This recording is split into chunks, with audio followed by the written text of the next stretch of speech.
Stingy old Mr. Scrooge has long loved nothing or anyone but his own money. He did not understand the joy that Christmas and New Year brought to others.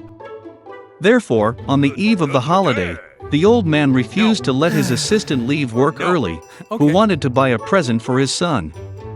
Mr. Scrooge even turned down his nephew's invitation to celebrate Christmas with his family, and also refused to donate money to help children in need.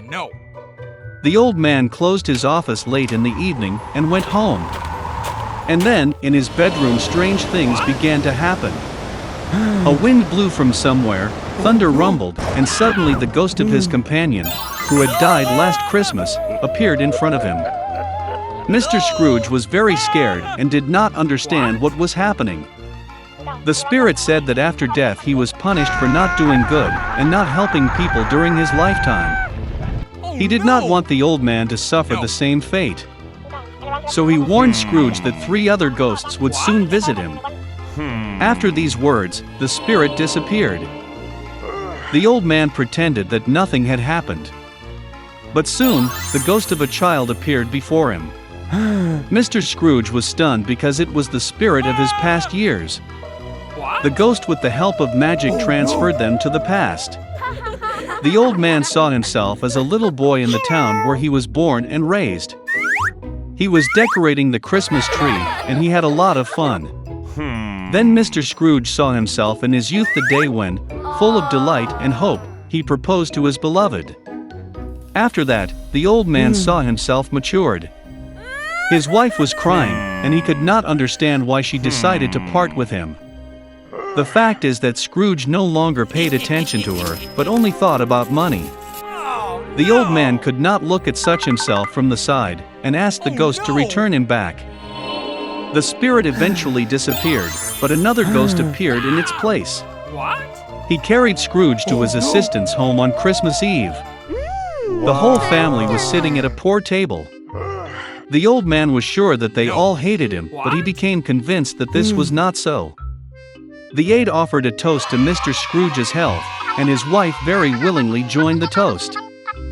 And then the old man noticed that the son of his assistant was sick. Scrooge felt sorry for the child and ashamed of his behavior. Then the ghost took the old man to the house of his nephew. His whole family was happy about the holiday. Most importantly, they left a seat at the table for Mr. Scrooge. The old man did not expect to see this. He always thought that the whole family hated him. Eventually the ghost disappeared, but the spirit of future years appeared in its place. He brought Mr. Scrooge to his own funeral. Everyone said that it became easier for them when the old man finally died. Only then did he realize that in his entire life he had not brought good to anyone. Then Scrooge saw his helper carrying flowers to his son's grave. The old man could no longer look at it, and asked the ghost to bring him back. The third spirit disappeared, and Scrooge was back at home. The old man finally decided to change for the better. Fortunately, he found that time had gone back a few hours. Mr. Scrooge decided not to waste a minute. He still had time to change everything. The old man was sincerely happy about the approaching Christmas. He sent the most expensive and fattest turkey to his assistant's house. Scrooge then sent a gift to the helper's son, and donated a huge amount of money to charity. After that, the old man went to celebrate Christmas with his nephew, where the whole family welcomed him. The next day, when Scrooge's assistant came to work, he raised his salary. For his son, the old man became a godfather. Mr. Scrooge gave the boy the best possible treatment, and he continued to enjoy a healthy life. Since then, the stingy old man has become the kindest and most generous person in the city, and has earned universal love and respect.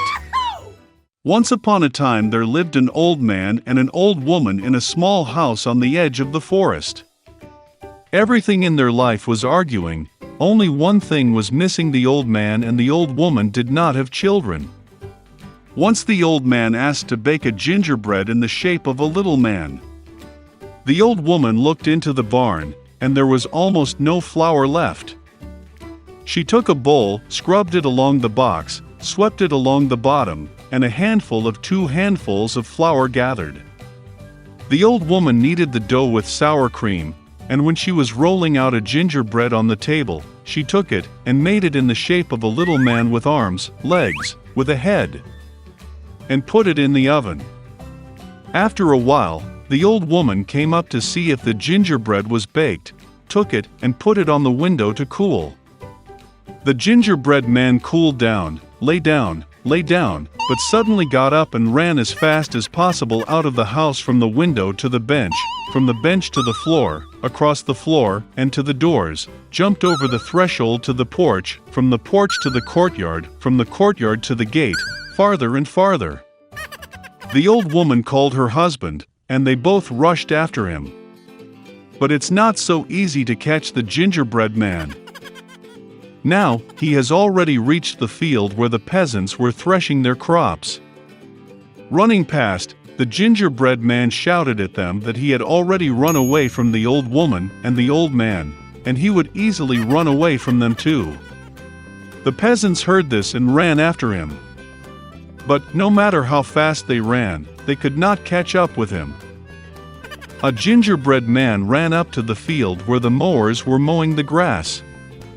Running past, he shouted to them that he had already run away from the old woman, and from the old man, and from the peasants, and he would easily run away from them too.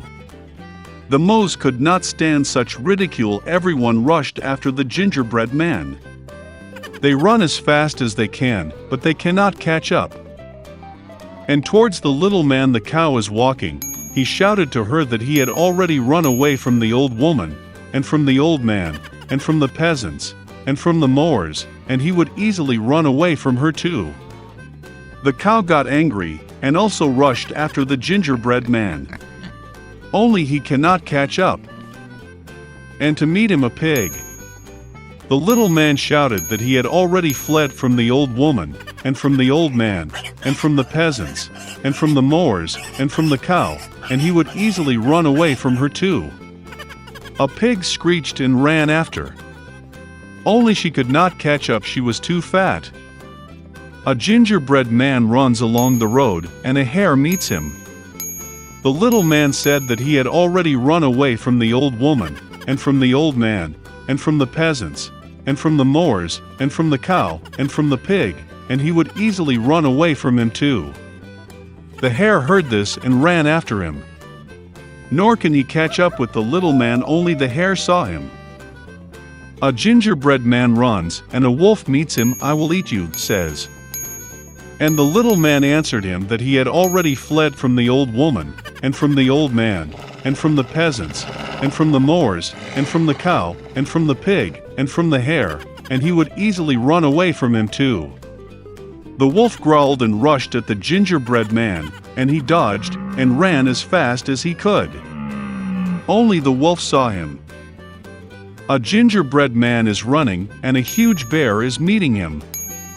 His little man was not afraid, but shouted that he had already fled from the old woman, and from the old man, and from the peasants, and from the mowers, and from the cow, and from the pig, and from the hare, and from the wolf, and he would easily run away from him too. A ferocious bear stamped his foot and ran after him. But the bear was too slow to catch up with the fast gingerbread man. A gingerbread man runs, and a fox meets him. The fox was very cunning, but the little man did not know this. Therefore, out of habit, he began to shout that he had already fled from the old woman, and from the old man, and from the peasants, and from the mowers, and from the cow, and from the pig, and from the hare, and from the wolf, and from the bear, which means he will easily run away from her too. The fox listened to the end, and said that she was very old, did not hear anything. She came closer to the little man and asked him to repeat it. Obeyed her silly gingerbread man, and began to brag again. The fox listened to the end, and said that she still did not hear anything. She came even closer to the little man and asked him to repeat it again. The gingerbread man agreed, and then only he started anew when the fox pounced on him, and ate it. And the gingerbread man no longer bragged about